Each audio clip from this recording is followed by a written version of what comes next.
அனைவருக்கும் வணக்கம். நான் மைதீன். இசைஞானி இளையராஜா அவர்களுக்கும் இயக்குனர் இமயம் என்று அழைக்கப்படக்கூடிய பாரதி ராஜா அவர்களுக்கும் இருக்கக்கூடிய நட்பு நம்ம எல்லாருக்குமே தெரியும். சில நட்பு சில நாட்கள் நீடிக்கும், சில வாரங்கள் நீடிக்கும், சில மாதங்கள் நீடிக்கும், இல்லைன்னா சில வருடங்கள் நீடிக்கும். ஒரு நட்பு தொடர்ந்துக்கிட்டே வருது, பல வருடங்கள், அதாவது பல்லாண்டுகள் அப்படின்னு சொல்லக்கூடிய ஒரு வருடக்கணக்கில் ஒரு நட்பு நீடிக்குதுன்னா அந்த நட்பில் உண்மையிலேயே ஆழமும் அக்கறையும் அனுசரணையும் இருக்கும். அப்படித்தான் இசைஞானி இளையராஜா அவர்களுக்கும் இயக்குனர் இமயம் பாரதி ராஜா அவர்களுக்குமான நட்பு. இப்போ நம்ம நட்பை பற்றி பார்க்கல, இயக்குனர் இமயம் பாரதி ராஜா அவர்கள் இந்த திரைப்படத்துறைக்கு எப்படி வந்தார்கள், இந்த திரைப்படத்துறைக்கு வருவதற்கு யார் உதவி செய்தார்கள்?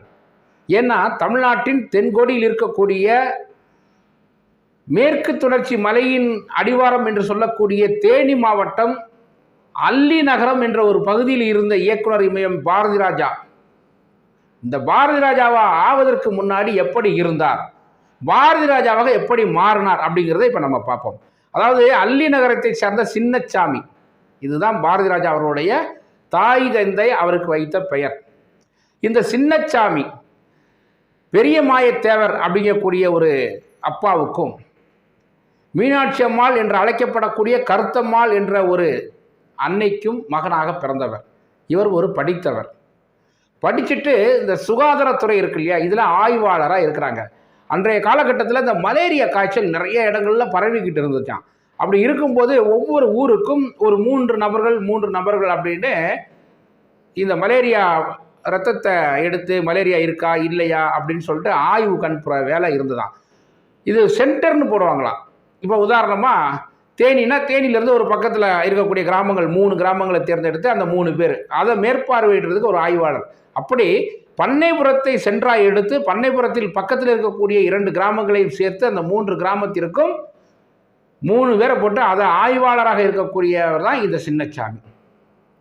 ஒரு நாள் இந்த பாரதி ராஜா அவர்கள் பண்ணைபுரத்தில் இறங்கி அந்த கடை வீதியில் போய்கிட்டு இருக்கும்போது அங்கே இளையராஜா அவர்களும் அவருடைய சகோதரர், அதாவது அண்ணன் பாஸ்கர், இளையராஜா அவர்களுக்கு மொத்தம் பாவலர் வரதராஜன் என்று சொல்லக்கூடியவர் மூத்த சகோதரர், அதன் பிறகு கமலம்மாள் என்று ஒரு சகோதரி, அதன் பிறகு பத்மாவதி என்று ஒரு சகோதரி, அதன் பிறகு ஆர்டி பாஸ்கர், அதன் பிறகுதான் இசைஞானி இளையராஜா, அதன் பிறகு கடைக்குட்டி கங்கை அமரன். இந்த கமலம்மாள் அப்படின்னு சொல்லக்கூடிய இல்லையா, அவங்களுடைய மகளைத்தான் ஜீவா அம்மா இசைஞானி இளையராஜா அவர்கள் திருமணம் செய்திருந்தார்கள். சரி, இப்போ நம்ம அவங்க குடும்பத்துக்குள்ளே போகலை. இந்த பாரதி ராஜா அவர்கள் அந்த பண்ணைபுரம் கடை வீதியில் போய்கிட்டு இருக்கும்போது பாஸ்கர் அவர்களும் இசைஞானி இளையராஜா அவர்களும் அந்த கடை வீதியில் நின்றுருக்காங்க. நிற்கும்போது இளையராஜா அவர்கள் கேட்டிருக்காங்க பாஸ்கர்கிட்ட, யாருப்பா அது நம்ம ஊரில் பேண்ட் சட்டையை போட்டு ஒரு மாதிரியா போகிறாங்க அப்படின்னு சொல்லவும், தெரியலையடா யார் என்னன்னே தெரியலடா அப்படிங்கும்போது அப்போ அங்கே விசாரிச்சிருக்கிறாங்க. விசாரிக்கும்போது இது மாதிரிப்பா மலேரியா இருக்கு இல்லையா, அதுக்காக ரத்தம் எடுக்க வந்திருக்காங்க, இங்கே ரத்தம் எடுத்து திண்டுக்கல்ல ஆய்வுக்கு அனுப்புவாங்களாம்ப்பா, மலேரியா வந்தால் நமக்குலாம் மாத்திரை மருந்து தருவாங்களாம், அதுக்கு தான் அந்த தம்பி வந்திருக்கு, அதுதான் இன்ஸ்பெக்டராம, அது பேர் சின்னசாமின்னு சொன்னாங்கப்பா அப்படின்னு பாரதி ராஜா அவர்களை பற்றி அந்த ஊரில் இருந்தவர்கள் ஒரு சிறிய விளக்கம் கொடுத்திருக்கிறார்கள்.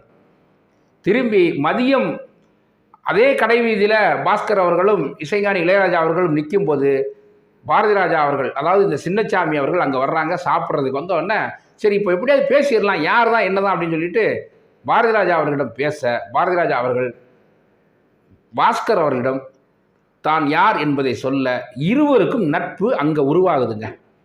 இப்போ இசைஞானி இளையராஜா அவர்கள் வீட்டுக்கு போயிட்டாங்க. திருப்பி சாயந்தரம் வந்து பார்த்தா பாஸ்கர் அவர்களும் பாரதி ராஜா அவர்களும் ரொம்பவே நாள் நட்பு இருந்த மாதிரி நல்லாவே பேசிக்கிறாங்களாம். இது இசைஞானி இளையராஜா அவர்களுக்கு ஆச்சரியமாக இருந்துச்சா, என்னடா இது இன்னைக்கு தான் காலையில் பார்த்தோம், அதுக்குள்ளே பாஸ்கரும் அந்த ஆளும் ரொம்பவே பேசுகிறாங்களே, ரொம்ப வருஷம் பழகின மாதிரி அப்படின்னு சொல்லிட்டு கேட்டால், இப்போ எப்போவுமே தன்னுடைய தம்பி இசைஞானி இளையராஜா அவர்களே கூடவே கூட்டி செல்லக்கூடிய பாஸ்கர் அவர்கள் தன்னுடைய தம்பியை, நீ வராதப்பா நாங்கள் 2 பேரும் போயிட்டு வரோம்ப்பா அப்படின்னு சொல்லிட்டு பாரதி ராஜா அவர்களோடு சில இடங்களுக்கு போகிறது, கிணத்துல போய் குளிக்கிறது, இப்படியா இருக்கிறாரு.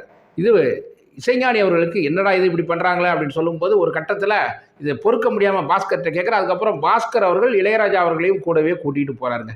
இப்படி அங்கே ஆரம்பிக்கக்கூடிய நட்பு, பாரதி ராஜா அவர்களுக்கு ஓவியம் வரையக்கூடிய திறமை இருக்குங்கிறத இசைஞானி இளையராஜா அவர்கள் தெரிஞ்சுக்கிறாங்க. இசைஞானி அவர்களும் ஓவியம் வரைவார்கள்.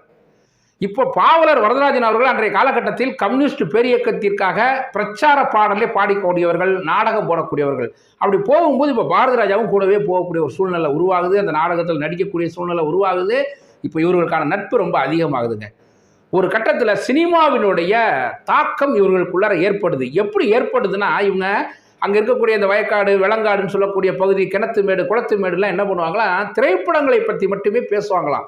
என்னமா நடிச்சிருக்காரு தெரியுமா சிவாஜி அந்த படத்தில், சிவாஜி மாதிரி நடிக்க முடியுமா, எம்ஜிஆர் பாரு எப்படி சண்டை போடுறாரு பாரு அப்படின்னு பேசுவாங்களாம். இசைஞானி எம்எஸ்வி அதில் போட்டிருக்காரு பாரு ஒரு பாட்டு அருமையாக இருக்குது அப்படின்னு இசைஞானி இளையராஜா அவர்கள் இசையை பற்றி பேசுவாங்களாம். இப்படி அவர்களுக்குள்ள அந்த கலை ஆர்வம், கலையை பற்றிய பேச்சுக்கள் அதிகமாகவே இருக்குமா. ஒரு கட்டத்தில் நாம் சினிமாவில் எப்படியாவது போயிடலான்ற மாதிரி ஒரு எண்ணம் வருது. அந்த எண்ணம் வருவதற்கு முன்பாக இசைஞானி இளையராஜா அவர்கள் தன்னுடைய சகோதரர்களோட சென்னைக்கு வந்துடுறாங்க. சென்னைக்கு வந்து இசைஞானி அவர்கள் தனக்கான பாதையை தேர்ந்தெடுத்துக்கிட்டு இருக்கிறாங்க. எப்படியாவது இசையமைக்க வேண்டும், அதுக்கு யார்கிட்ட போய் உதவியாளராக சேர்வது, தான் இசையை எப்படி முழுமையாக கற்றுக்கொள்வது அப்படின்ற ஒரு பயணப்பட்டுக்கிட்டே இருக்கும்போது, இங்கே நண்பர்கள் எல்லாம் சென்னைக்கு போயிட்டாங்க, இனி நம்மளால இங்கே இருக்க முடியாதுப்பா அப்படின்னு சொல்லிட்டு பாரதி ராஜா அவர்களும் தன்னுடைய வேலையவே ராஜினாமா பண்ணிட்டு சென்னைக்கு வந்துடுறாங்க. சென்னைக்கு வந்த உடனே ஒரு பெட்ரோல் பங்கில் போய் வேலைக்கு சேர்றாங்க.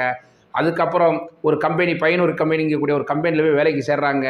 இங்கே சினிமாவினுடைய தாக்கம் இவங்களுக்கு ரொம்பவே அதிகமாக இருந்துக்கிட்டு இருக்கு. பாஸ்கர் அவர்களும் சரி, பாரதி ராஜா அவர்களும் அதிகமாக சினிமாவை பற்றி பேசுவாங்களாம். அப்படி சினிமாவை பற்றி பேசும்போது ஒரு நாள் என்ன பண்ணியிருக்காங்கன்னா, பாரதி ராஜா அவர்கள் நம்ம ஏதாவது படம் பார்க்கலாம்டா அப்படின்னு சொல்லிக்கிட்டு இருக்கும்போது, டேய் படத்துக்குலாம் அப்புறம் போகலாம்டா அப்படின்னு சொல்லுவாங்களாம். இங்கே வருமானம் அப்படிங்கிறதே பாரதி ராஜா அவர்களுக்கு தான். மாதம் 120 ரூபா வருமானம். இங்கே யார் யார் தங்கியிருக்கா, ஒரு ரூம் எடுத்து தங்கியிருக்கிறாங்க, பாரதி ராஜா அவர்கள், இளையராஜா அவர்கள், பாஸ்கர் 3 பேர் தங்கியிருக்காங்க. வரக்கூடிய வருமானம் பாரதி ராஜா அவர்களுக்கு மட்டும்தான் இருக்குது, வேற 2 பேருக்கும் வருமானம் இல்லை. அதாவது பாஸ்கர் அவர்களுக்கோ இளையராஜா அவர்களுக்கோ வருமானம் இல்லை. பாரதி ராஜா அவர்களுடைய வருமானம் மாதம் 120. இதில் 30 ரூபா ரூம் வாடகை போச்சுன்னா மிச்சம் 90 ரூபா. அந்த 90 ரூபாயை வச்சு தான் இவங்க சாப்பாடு மற்ற விஷயங்கள் எல்லாமே செய்வாங்களாம்.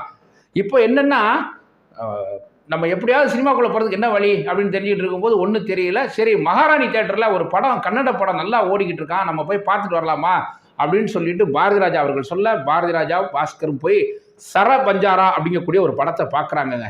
பார்த்தா பாரதி ராஜா அவர்களுக்கு இருப்பு கொள்ளவில்லை அப்படின்னு தான் சொல்லணும். அதாவது அந்த படத்தை பற்றி, படம்னா இப்படி எடுக்கணும்யா, இவங்கெல்லாம் எடுக்கிறாங்களா படம், இதுதான் ஏன் படம் அப்படின்னு சொல்லி அந்த படத்தை எவ்வளவு புகழ்ந்து பேச முடியுமோ அவ்வளவு புகழ்ந்து பேசுகிறாங்களா. அந்த இயக்குனர் புட்டண்ணா அவர்களை தலையில் தூக்கி வச்சு கொண்டாடுறாராம். இப்படி கொண்டாடிக்கிட்டு இருக்கும்போது பாஸ்கர் கேட்குறாரு, டே ஏன்டா நீ இப்படி இருக்க, பைத்தியம் முடிச்ச மாதிரி இருக்கடா அப்படின்னா, இல்லைடா நான் அந்த புட்டண்ணாட்டை எப்படியாவது அசிஸ்டண்ட்டாக சேரணும்டா, எனக்கு ஏதாவது எப்படியா சேர்த்து விட்றா அப்படின்னு கேட்க, இயக்குனர் இமயமாக மாறுவதற்கு பாஸ்கர் அவர்கள் ஒரு வழியை காட்ட போறாருங்க. இன்னைக்கு தமிழ் திரையுலகம் தவிர்க்க முடியாத ஒரு சக்தியாக பார்க்கக்கூடியவர் தான் இயக்குனர் இமயம் பாரதி ராஜா அவர்கள். இந்த பாரதி ராஜா அவர்கள் தமிழ் திரையுலகத்திற்கு கிடைத்த மிகப்பெரிய ஒரு பொக்கிஷம். அதற்கு வழிகாட்டக்கூடிய சூழல் இன்னைக்கு அமையுது. இப்போ என்ன சொல்றாருன்னா, பாஸ்கர் அவர்கள் ஜி.கே. வெங்கடேஷ், இந்த ஜி.கே. வெங்கடேஷ் இசையமைப்பாளர், இளையராஜா அவர்களும் இந்த ஜி.கே. வெங்கடேஷ் அவர்கள்ட்ட உதவியாளராக இருந்திருக்கிறாரு. இந்த ஜி.கே. வெங்கடேஷை எனக்கு தெரியும், அவர்கிட்ட வேணா கேட்டு பார்க்கலாம் அப்படின்னு சொல்லி ஜி.கே. வெங்கடேஷ் அவர்களிடம் பாஸ்கர் அவர்கள் பாரதி ராஜா அவர்களை அழைத்து செல்கின்றார்கள். அங்கே போன உடனே குருகாரு, அதாவது குரு இவர் பேர் பாரதி ராஜா, இந்த படத்தை பார்த்ததுலேருந்து டைரக்டர் புட்டண்ணாக்கிட்ட எப்படியாவது அசிஸ்டண்டாக சேரணும்னு பயங்கரமாக ஒரு வெறித்தனமாகவே இருக்கிறாரு, எப்படியாவது சேர்த்து விடுங்க அப்படின்னு சொன்ன உடனே பாரதி ராஜாவை மேலும் கீழும் பார்த்த ஜி.கே. வெங்கடேஷ் அவர்கள், ஒரு மாலை ஒன்று வாங்கிட்டு வாப்பா அப்படின்னாங்களாம். சொன்ன உடனே பாரதி ராஜா அவர்களும் பாஸ்கர் அவர்களும் ஒருவரை பார்த்துருக்குறாங்க. ஏன்னா இவங்ககிட்ட கையில் பைசா இல்லை. உடனே ஜி.கே. வெங்கடேஷ் அவர்கள் தாங்கிட்ட இருந்த பைசாவை கொடுத்து தப்பி வாங்கிட்டு வா அப்படின்னு சொல்லி மாலையை வாங்கிட்டு வந்தோடனே காரை எடுத்துகிட்டு நேராக டைரக்டர் புட்டண்ணா வீட்டுக்கு போயிருக்காங்க. போன உடனே புட்டண்ணா வந்து என்ன பண்ணியிருக்காருன்னா, ஜி.கே. வெங்கடேஷை ரொம்ப மதிக்கக்கூடியவர். என்ன குருக்கார் நீங்கள் வந்துட்டீங்க, உங்களை நானே பார்க்கணும்னு நினச்சேன், சொல்லியிருந்தா நான் வந்திருக்க மாட்டேனா அப்படின்னு சொன்ன உடனே ஜி.கே. வெங்கடேஷ் அவர்கள் பாரதி ராஜா அவர்களை, ஏய் வாப்பா தம்பி இந்த மாலையை போடுப்பா அவருக்கு அப்படின்னு சொன்ன பாரதி ராஜா அவர்கள் புட்டண்ணாவிற்கு மாலையை போட, புட்டண்ணாவிற்கு ஒன்றும் புரியல. யார் என்ன அப்படின்னு கேட்கும்போது, இந்த பையன் உங்கள் படம் பார்த்தானா, அந்த சரபஞ்சாரா படத்தை பார்த்தானா, அதுலேருந்து உங்களை பற்றியே பேசிக்கிட்டு இருக்கான், அதுவும் இல்லாமல் உங்ககிட்ட அசிஸ்டண்டாக சேரணும்னு ரொம்ப ஆசைப்பட்றான்னு சொன்ன உடனே மறுப்பே சொல்லலை. ஏன்னா ஜி.கே. வெங்கடேஷ் சொல்கிறாரு, ஜி.கே. வெங்கடேஷ் வந்து என்னுடைய மதிப்புக்குரியவர் அப்படின்னு புட்டண்ணா நினைச்சதுனால நாளைக்கு ஜெமினி ஸ்டுடியோக்கு வந்திருப்பா அப்படின்னு சொல்லிட்டாருங்க. அன்று ஜெமினி ஸ்டுடியோவுக்கு இயக்குனர் இமயம் பாரதிராஜா அவர்கள் ஒரு சின்னச்சாமியாக நுழைந்தார். அதன் பிறகு அதாவது ஜெகநாதன், கிருஷ்ணன் நாயர் இப்படி பல பேர்கிட்ட உதவி இயக்குனராக சேர்ந்து சினிமாவை முழுமையாக கற்றுக்கொண்டு அதுவரை இல்லாத ஒரு திரைப்பட இயக்கத்தை நாம் செய்ய வேண்டும் என்று மனதில் ஒரு தீர்க்க முடிவோடு வெளியிலே வருகின்றார். வந்து 16 வயதினிலே அப்படிங்கக்கூடிய ஒரு பிரம்மாண்டம் என்று சொல்லக்கூடிய கதை பிரம்மாண்டம், படம் பிரம்மாண்டம்ங்கிறது இல்லை, அந்த பிரம்மாண்ட கதையை, அதாவது அதுவரை ஸ்டுடியோவுக்குள்ளேயே எடுத்துக்கிட்டு இருப்பாங்க. வெளியில் போகணுன்னு சொன்னால் கோவா, பெங்களூர், மைசூர் இப்படி தான் போவாங்க. தமிழ்நாட்டுக்குள்ளே பெருசாக எல்லா இடமும் போக மாட்டாங்க. அப்படி போகிறதா இருந்தால் தமிழ்நாடுனா சென்னைக்கு பக்கத்தில் இருக்கக்கூடிய அன்னைக்கு வந்து பார்த்திங்கன்னா போரூர்லாம் கிராமம் தான். போரூர், மாங்காடு, கோவூர் இந்த பக்கம் தான் எடுப்பாங்க. ஆனால் முதலாக தன்னுடைய பரிவாரங்களோடு தேனி மாவட்டத்தில் போய் இறங்கி 16 வயதினிலே அப்படின்னு சொல்லிட்டு அந்த கமல்ஹாசன், சூப்பர் ஸ்டார் ரஜினிகாந்த், ஸ்ரீதேவி நடித்த மாபெரும் காவியத்தை நமக்கு கொடுத்து, கிராமங்கள்னா இப்படித்தாயா இருக்கும், கிராமத்து வாழ்க்கைங்கிறதே இதுதான்யா, கிராமத்தில் அந்யோன்யம் ஜாஸ்தியா, கிராமத்தில் வந்து உண்மைத்தன்மை அதிகம், கிராமத்தில் நீ ஒருத்தனை நேசிச்சனா அவன் உன்னை உண்மையாக நேசிப்பான், நகரத்து வாழ்க்கை மாதிரி இல்லையா அப்படின்னு நகரத்தில் வாழக்கூடியவர்களை கிராமத்து வாழ்க்கையின் பக்கம் திருப்பியது இயக்குனர் இமயம் பாரதிராஜா அவர்களுடைய படம். இன்னைக்கு வரைக்கும் அதன் பிறகு பலர் ஒரு கிராம படம் எடுக்க வேண்டுமா, உடனே கிராமத்துக்கு போயிடுவோம். அதாவது கதையவே எப்படி அதுக்கு பிறகு கொண்டு வந்துட்டாங்கன்னா, கிராமம் சார்ந்து, இந்த மண் சார்ந்து, இந்த மக்கள் சார்ந்து நம்ம படம் எடுப்போம் அப்படின்னு கொண்டு போயிட்டாங்க. அப்படி போய் அதுக்கு பிறகு அவர்கள் கொடுத்த படம், அதாவது டிக் டிக் டிக், சிகப்பு ரோஜாக்கள், புதிய வார்ப்புகள், முதல் மரியாதை, கருத்தம்மா, கிழக்கு சீமையிலே, இப்படி சொல்லிக்கிட்டே போகலாம். புதுநெல்லு, புதுநாத்து, வேதம் புதியது, கடலோர கவிதைகள் அப்படின்னு சொல்லிட்டு தமிழ் சினிமா தவிர்க்கவே முடியாத சக்தியாக மாறியவர் இயக்குனர் இமயம் பாரதிராஜா அவர்கள். அந்த பாரதிராஜா அவர்களுடைய நட்பு இளையராஜா இவர்களுக்கும் கிடைத்தது, பாஸ்கர் அவர்களுக்கும் கிடைத்தது. இந்த 3 பேரும் நட்பை நட்பாக கொண்டு போனதனால் ஒருவரால் ஒருவருக்கு பயன் கிடைத்தது. அந்த நட்பில் உண்மை இருந்ததனால் பாஸ்கர் அவர்கள் ஜி.கே. வெங்கடேஷிடம் அறிமுகப்படுத்த, ஜி.கே. வெங்கடேஷ் புட்டண்ணாவிடம் அறிமுகப்படுத்த, தமிழ் சினிமா பாரதிராஜாவை அறிமுகம் செய்தது.